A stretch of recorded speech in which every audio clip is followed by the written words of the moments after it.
wondered if you could take us from the playoffs to the offseason and the preseason with AD and kind of just how you see him entering this season. I see a level of focus that's infectious. He's been phenomenal. Obviously, some of the games he put together during last year, some of the stretches he had, you know, just all around, just unbelievable. He's the heart and soul of our team. You know, no one likes to get eliminated, let alone swept. So us losing together in that manner really lit a fire under all of our guys, the ones that returned and even the new guys that we added coming in. They understand what's at stake, and he's at the forefront of it. He wants that responsibility of being the guy that sets the tone on both sides of the ball. And so, you know, he had a renewed focus all over the summertime. Just anytime I engaged him, and as we started getting closer to August, September, now October training camp, he's just been building and stacking days, man, getting better and better with his body, with his game, working feverishly to make sure, again, that he's not just available, but available at a high level, and he's able to carry a heavy load. And so the preseason is no surprise to me that he's been playing like this. Just the one game coming up on Thursday until the season opener, Darvin. Just what's the plan as you try to get everybody ready and get some rest, but not too much rest in that whole thing? Yeah, you know, we got a few days in between now and then as we build up toward it. Obviously, it'd be a little bit of a test run for us to see what our normal rotation looks like. Looks like that being, the last preseason game of the preseason. For 3 quarters, we'll see what we look like. And again, in between time, continue to try to get better at different things. Darvin, you started Christian on Giannis and AD on Brook, and then you eventually switched that matchup. What did you see from Christian against him in that assignment? And then what do you like about the versatility that you can, if someone's starting to get going, you can put AD on them and vice versa? I think it's great, and I thought Christian did a phenomenal job. Obviously, Giannis is 2 handfuls, 2 feetfuls. He's all that in the bag of chips for sure. I mean, just relentless motor, and he's another one that constantly works on his game. So it's not easy task by any means. But that said, Christian was up for the challenge. I thought he did a good job of keeping him in front, forced him into some tough shots and some tough situations. And then having AD on the backside would help and support, knowing that type of size, on the front line of the ball, being on the ball, and then that type of size on the back line, that size and activity.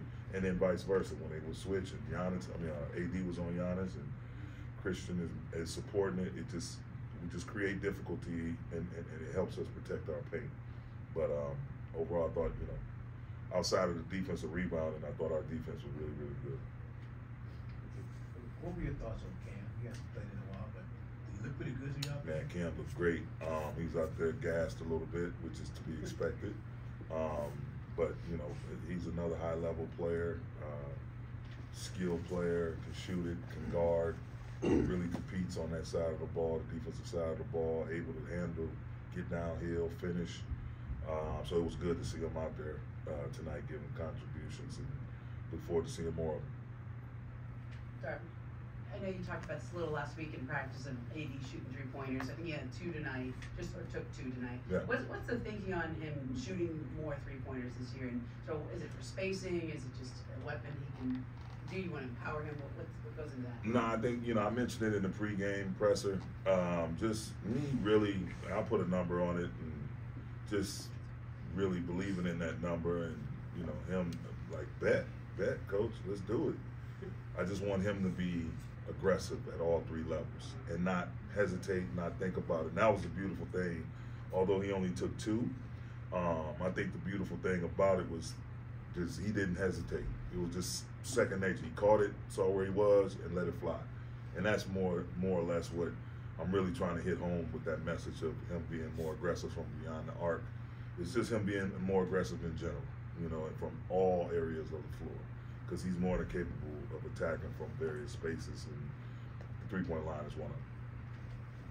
Darvin, there was a moment in the fourth quarter where you could see that Scottie Pippen Jr. kind of got a little frustrated and, had that offensive foul, and you kind of were talking to him. How do you kind of guide or mentor, like some of the younger guys, through those kind of moments where you can see them kind of getting fired up or impassioned? Everything is a learning experience, and whether be it positive or something being, perceived as being negative. It's basketball. Obviously you have the physical process of it, the physical ability, but it's also a mental game in terms of understanding strategy and schemes. But it's also a spiritual game, and as long as your spirit is right, your mind and your body will follow. And the biggest thing is to not get down on yourself. Don't get frustrated. As hard as it is, I know we all are guilty of it, but just don't get down on yourself. If a play doesn't go your way, learn from it. Try not to make the same mistake twice. And just trying to relay that to him. I just think, he's a great kid. He's competitive. He's all outdoors. He scraps, as you just saw in that game. He never quits. And it's a pleasure to be around him. It's a pleasure to coach him. He's just a beautiful spirit. And just him knowing, like, it's not the end of the world. People gonna make mistakes, so just get yourself together and be solid, especially being a point guard. Like, your teammates are looking at you for leadership and stability, and that stability is just not physical stability, it's also mental and spiritual stability. Thank you. Darvin, we've mentioned a lot about, Anthony Davis taking those threes and that just being a sign of aggression, but overall, do you have like a number that you discussed with him in terms of just overall shots that lets you know, all right, you've had an aggressive night, you just were going after it from start to finish in terms of just general field goal attempts? Definitely, hopefully. That's a tough question because, we have so much offensive firepower now, and the ability now to have scoring come in from various sources. And so I wouldn't necessarily put a number on it because, it could vary from night to night. Obviously, we're going to go to him and try to make him the foundation of our offense and start with him and attacking the paint.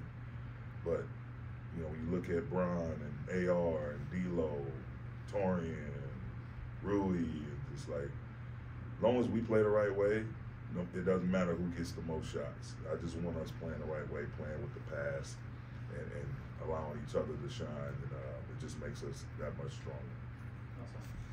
Hey, Darvin. Based on Austin's kind of elevated standing coming into this season compared to his first two, have you noticed the difference in the way that he carries himself or the way that his teammates relate to him in any way? Austin's the same old Austin. Just happy-go-lucky, down-to-earth, beautiful human being that he's always been. And, he's just tapping into a higher level of focus, understanding that now it's not just, hit or miss with him.